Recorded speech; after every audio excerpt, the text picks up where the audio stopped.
In this video, Kelly's going to show you our secret sauce of how to clean stainless steel on our washers. And keep it shiny like a new quarter.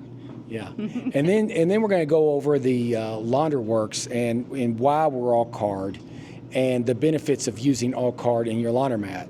Now, some may like quarters, I don't know, but we're all card, and it's a lot easier with 9 stores. It is. So, hope you enjoy the video. There are many ways to clean a washer, but Kelly has an example of what we use at our laundromat to clean the stainless steel. You want to go through these, Kelly? Mm-hmm. We use WD-40, and then one of my personal favorites is the Spray-Away glass cleaner. It's ammonia-free. I love it. As always, our good old friend Windex. And then we also use Barkeeper's Friend. So there's a different variety that you can use. There's not one particular way to clean. It's just a preference that we have, what we like to use. So I'm going to show you a little bit of how we do this. So you can see how streaky this is.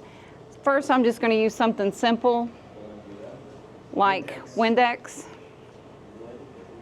So I'm going to start in here and work my way down. How nice that looks.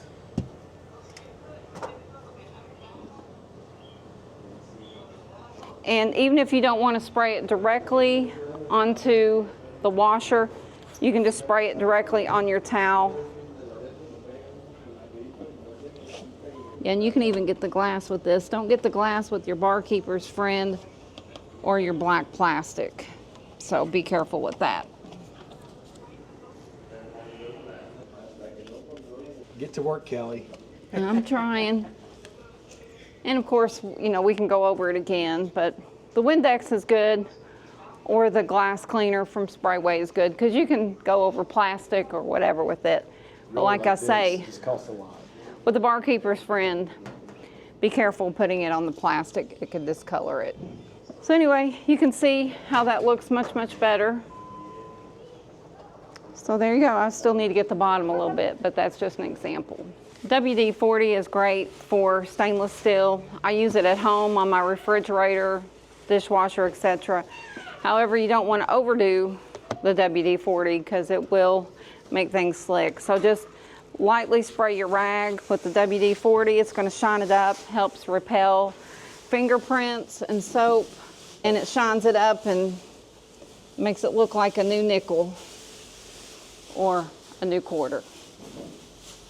And I just spray it, and it's okay if you get it on the black plastic as well. It won't hurt it, but like I say, the Barkeeper's Friend, you want to be careful. And you can just get the whole machine, and I recommend only doing this like once a week. And you can see the machine's much more shiny or glossier. You can see I've done the upper part, and the lower part is not as shiny. So with the WD-40 compared to the Windex, you can see how much of a deeper shine that you do get. Like I say, I do only recommend this once, maybe twice at the most, depending on the traffic in your laundromat. You can see everything's nice and shiny and looks clean, like a brand new quarter. Okay, now I'm going to show you just a little bit of a sample of the Barkeeper's Friend. Doesn't take much. Make sure your sponge, cloth, or whatever is wet, lightly wet. I'm just going to do a small sample. Rub it on here. Like I say, be careful about getting it on your black trim. I'm just going to do this small portion so I can show you the difference in the way it looks. So we're going to let that sit about a minute and then come back and wash it off. While we're waiting on the Barkeeper's Friend to sit there for about a minute, I'm going to do the lower portion with Spray-Away glass cleaner. And I'm just going to spray it directly onto my cloth. Sometimes if I'm doing a bunch in a row, I'll just go through and spray it. But in this case, I'm just going to start from here, spray it on my cloth. And this is one of my personal favorites. And the good thing with this, you don't have to rinse it off like you do the Barkeeper's Friend. I'm going to take the wet cloth, the damp cloth, and I've only done this portion with Barkeeper's Friend. So you have to wipe this off, and then you'll have to go back over it one more time with the dry cloth. And with the barkeeper's friend, you can see how deep of a shine you have. Doesn't streak. So this part we did with barkeeper's friend. The lower part we did with the Sprayway glass cleaner. You can tell the difference, but it's a safe move to use this. But this is the bomb as well. So now I am going to compare two washers. I'm going to do the entire washer, this washer with the barkeeper's friend, and I'm going to do the entire washer, this one with the WD-40. So we're going to go ahead and do the barkeeper's friend.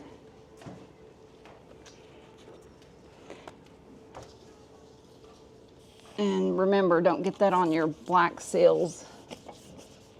I haven't ever put it on there, but I have seen where some people have put it on and discolored their black seals or whatnot.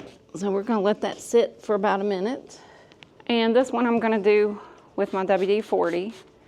And since I'm doing the entire washer, I'm just gonna lightly spray it, making sure you don't get on the floor because this stuff will get slick. So I'm not gonna actually get near the floor with it. Okay, now I'm gonna go back and wipe this one off. And the bad thing about barkeeper's friend, it's like doing 3 steps. Voila.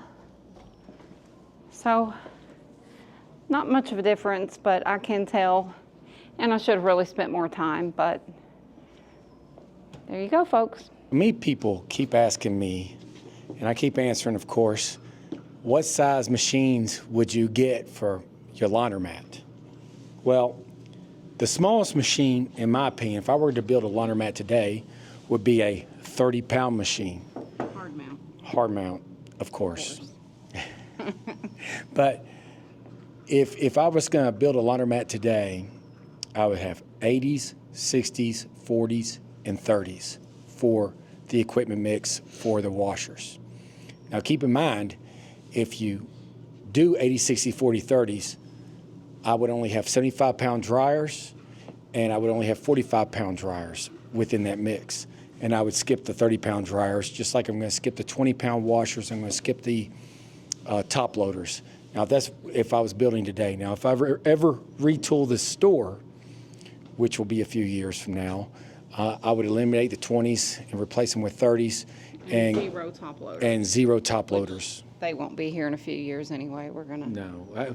Well, in all of our top loaders back here, we only have 2 of them working. We have 5 top loaders, 2 of them working because belts break all the time. And I honestly don't care if I ever fix the top loaders, but we raised them to $5. So hopefully people are going to quit using the top loaders anyway and start using the 3 loaders and the 2 loaders and the 8 loaders and the 6 loaders. Many people keep asking me, what brand washer is the best out there? Kelly, what's the best brand? Well, actually, I'm not brand loyal.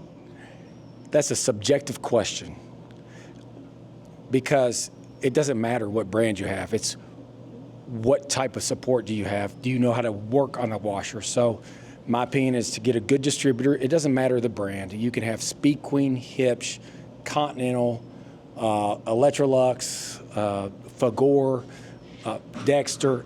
I don't care. I don't care what kind of washer you have. I don't care what kind of dryer you have.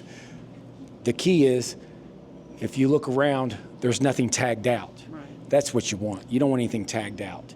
And you want everything in operation, working perfect. Right. And you want to keep just the minimal things available to fix certain things like belts, rollers, just the simple things that are easily fixable that you can do quickly. You know, you might not want to do a bearing job, or might not want to change a dryer basket, but the things that are easy to do are the belts and the rollers. And water valves and drain valves and stuff like that. But for the most part, on newer equipment, not much breaks too easy. Now, if you have some bad water, a lot of calcium and stuff like that, your water valves could get gummed up, and maybe you could get a water softener around the back or whatever. I don't know. for the most part, it doesn't matter what brand washer you have. It doesn't matter what brand dryer you have. It matters on what type of an operator you are.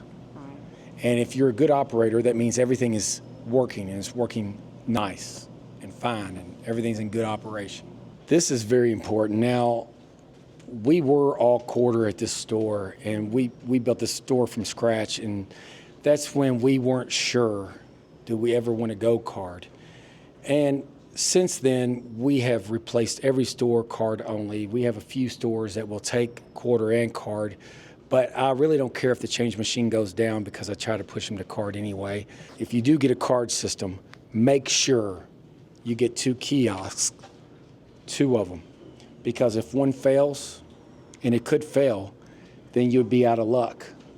Now, at the Eastern Bypass location, I am currently replacing one of the monitors. That's not a big deal because we have great support from LaundroWorks, and they came through and they sent us a new monitor. I'm just not an electronic guy. I'm mechanical, but I'm having a time trying to get that monitor in. So it's fun. You got anything to add to that, Kelly? But we love the card system because a few things it creates. It creates loyalty, number one. It creates loyalty. So if someone comes in here and they put $20 on the card and they only use $9, that means they have $11 on their card that they're taking with them. And so for the most part, they may not use the competitor down the street because they have $11 left over on the card. And so that float's very important. And if you have multi-stores, they can use the card at any store, any of your locations. So that's convenient for them. Fits in their wallet, pocket, and they can just carry that and go rather than a pocket full of quarters. Yes, a pocket full of quarters. And, you know, I think it's a pain in the butt to have to count on quarters. It's nice just to put a card in your wallet and go. It is nice. It is, and I know some of you that have locations with quarters, I know you've dealt with people coming in from the local car wash, taking your quarters, or they're having a poker game, they need quarters. For whatever reason, some of our quarters were depleted, which was one of the reasons why we started making the decision to go card. Now, I'll tell you the biggest misconception people have out here is this works the same as a change machine. So let's pretend that you're getting quarters. You put cash right here. You can put cash right here, and what it does is spits out a card, then you put the card on the slot, and then you can pick out how much money you want to put on the card. And you have the other option here. You can get credit card, American Express, EBT, it doesn't matter. Apple Pay. You can load your card up and put it right here. Just keep the same card with you at all times, and you don't have to worry about it. Now, if you register your card, you can, and you lose it, you can come up here and you can get a new laundry card, and it'll cost you $1 because I'm going to keep replacing cards. But we have a system to where if you spend $20, and we don't like signs like this, but we're getting Tim, professional if you're signs. watching this, we're waiting for our signs. Hey, Tim. Yeah, but if you put $20 cash in, you get $2 for free. So that's $22. So if you're getting a card, the card will have $21 on it. Exactly. So it really works out well. And when you're registering, when you're getting a new card, if you're doing cash, you can actually put the number, the amount of cash in there, or if you're doing credit card, you can actually select a pre-selected amount, or you can do a customized total as well. So that works out for you. And it does tell you on here, this machine does not provide change. So if you're only wanting $10 and you put a $20 bill in here, it's going to add $20 onto the card, not $10. It's not going to give change back. Correct. And one more thing that I love about this machine more than anything is that I can grab a card and give it away as a gift card. So now you can have people come in and get gift cards. We always had a difficult time before when we were quarter only. People would want gift cards, and we couldn't come up with a simple way of giving a gift card. Now I can look on the back of the card, I can load it up from my computer or from my phone, hand them a gift card. Right. There you go. And we do that for some of the local schools. We'll give them a card and we'll load up funds for them, for their students to come in and wash their clothes. They're not, pointed out, as a donation. They just come in with their card, do their laundry, and it teaches them to be independent and to learn how to do their laundry. Yeah, So. which is always fun. I love laundry. Just out checking stores, doing deliveries, going in and out of stores. I don't know, bulkheads, you know, troughs, Yeah, same I saw thing, you I just guess. pull those tables away from the drain And I check troughs. the dryers, make sure they're doing their job around here. So, Erica, I know you know this firsthand. What happens if you don't clean the drain troughs out? Get flooded. I've done it plenty of times. It's happened to me plenty of times.